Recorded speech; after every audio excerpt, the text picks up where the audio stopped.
मंदसौर कांग्रेस द्वारा आज पंडित जवाहरलाल नेहरू की पुण्यतिथि मनाई गई। इस दौरान बस स्टैंड स्थित नेहरू पार्क में नेहरू जी की आदमकद प्रतिमा पर कांग्रेसजनों ने पुष्पांजलि अर्पित कर उन्हें याद किया।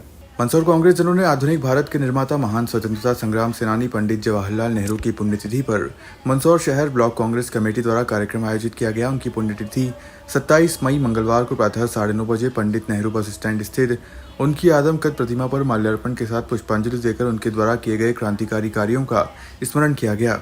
इस अवसर पर संगोष्ठी को संबोधित करते हुए जिला कांग्रेस के पूर्व अध्यक्ष प्रकाश रातड़िया ने कहा कि पंडित नेहरू शुरू से ही गांधी जी से प्रभावित रहे और 1912 में कांग्रेस से जुड़े। 1920 के प्रतापगढ़ के पहले किसान मोर्चे को संगठित करने का श्रेय उन्हीं को जाता है। 1928 में लखनऊ में साइमन कमीशन के विरोध में नेहरू घायल हुए और 1930 के नमक आंदोलन में गिरफ्तार हुए। उन्होंने 6 माह जेल काटी। 1935 में अल्मोड़ा जेल में आत्मकथा लिखी। उन्होंने कुल 9 बार जेल यात्राएं की, विश्व भ्रमण किया और वे अंतर्राष्ट्रीय नायक के रूप में पहचाने गए। पूर्व विधायक एवं पूर्व जिला कांग्रेस अध्यक्ष नवकृष्ण पाटिल ने कहा कि पंडित नेहरू ने पंचशील का सिद्धांत प्रतिपादित किया और 1954 में भारत रत्न से अलंकृत हुए। नेहरू जी ने तटस्थ राष्ट्रों को संगठित किया और उनका नेतृत्व किया। आपको बता दें कि पंडित जवाहरलाल नेहरू की पुण्यतिथि हर साल 27 मई को मनाई जाती है। उनका निधन 27 मई 1964 को दिल का दौरा पड़ने से हुआ था।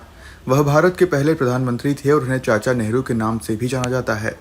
नेहरू जी का जन्म 14 नवंबर 1889 को इलाहाबाद में हुआ था और उन्होंने देश को प्रगति के पथ पर ले जाने में महत्वपूर्ण भूमिका निभाई थी।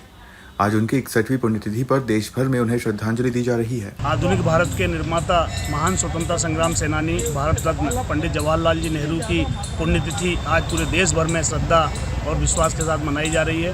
हम सब आज के दिन ये संकल्प कर रहे हैं, जिस तरीके से राष्ट्रीय एकता अखंडता के लिए नेहरू जी ने दुनिया में भारत का नाम कमाया और भारत को पूरी दुनिया में सिरमौर बनाया, जिस तरीके से आधुनिक भारत का निर्माण किया, जिस तरीके से बड़े बड़े डैम बनाए, कल कारखानों का निर्माण किया, आज वर्तमान दौर में भी ज़रूरत है। बेरोजगारी बढ़ रही है, गरीबी बढ़ रही है।